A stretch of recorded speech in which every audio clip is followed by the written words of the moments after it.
Hey everybody, and welcome to Killing Time. I am IA, the man who wears glasses upon glasses. A nickname which is not wholly unearned because I earned that.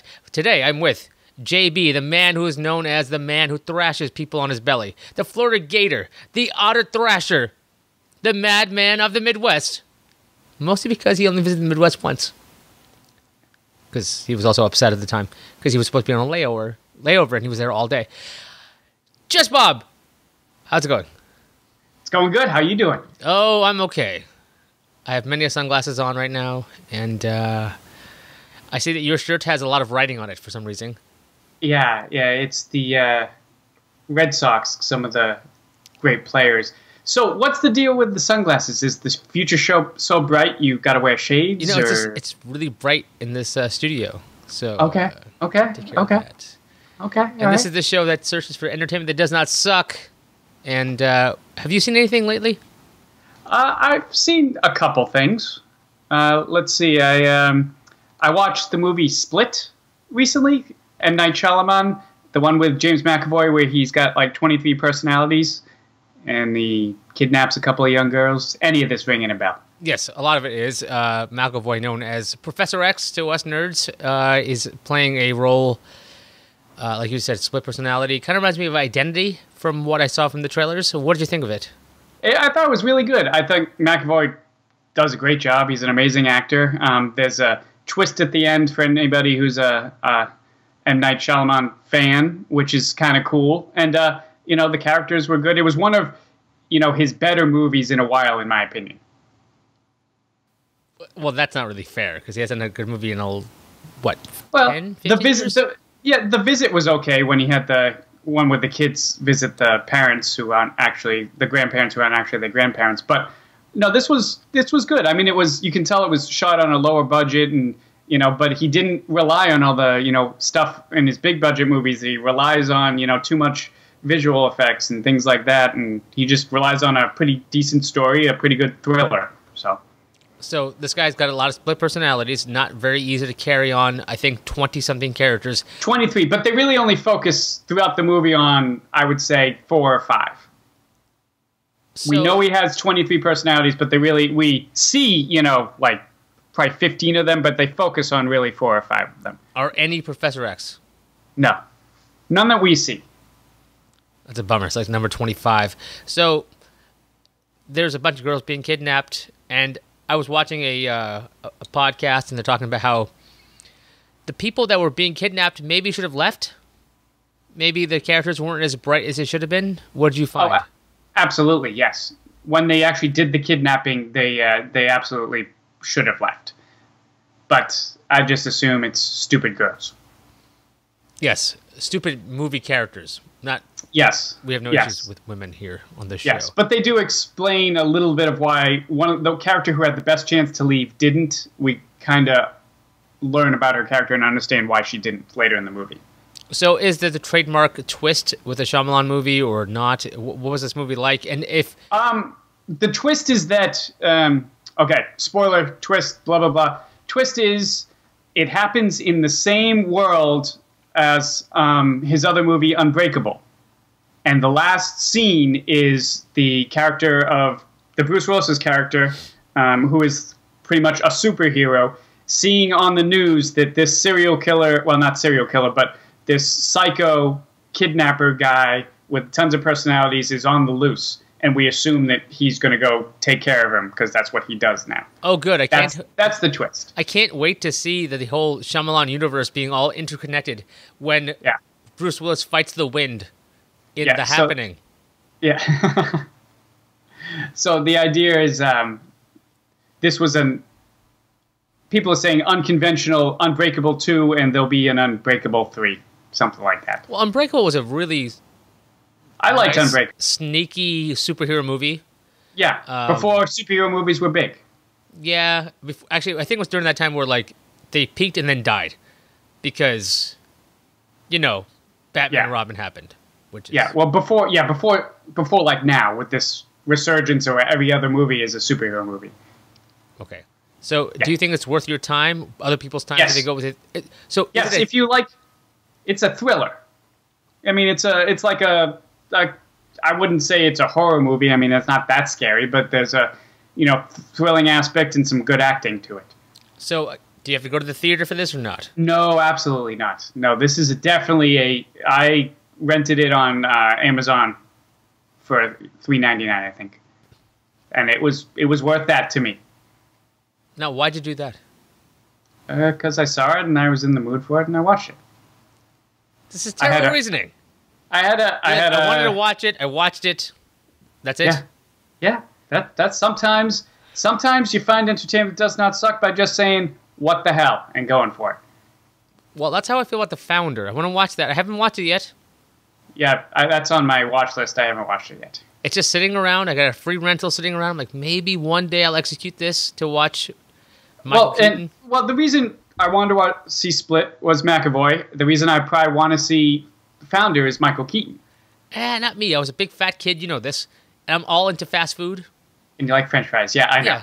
Well, yeah, Ray Kroc is the guy. So if you guys have no idea what I'm talking about, Ray Kroc found this McDonald's franchise sitting around. He's like, I think this could be a thing.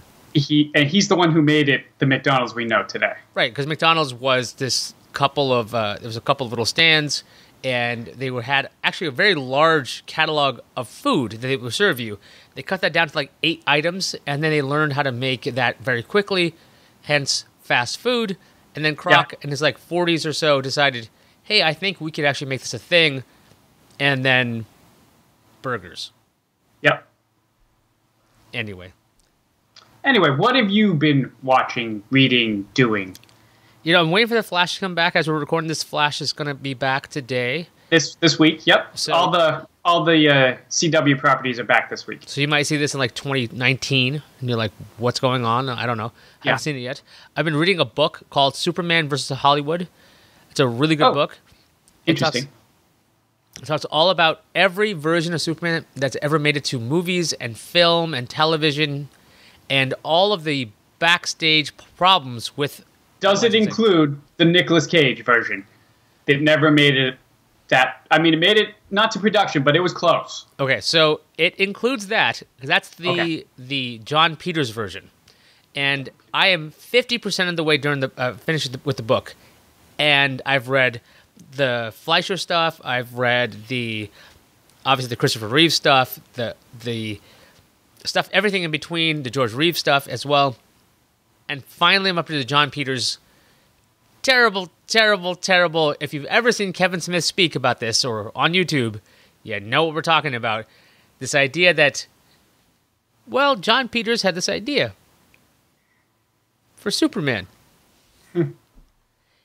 And Tim Burton would direct, because Tim Burton and John Peters worked together on Batman 1989.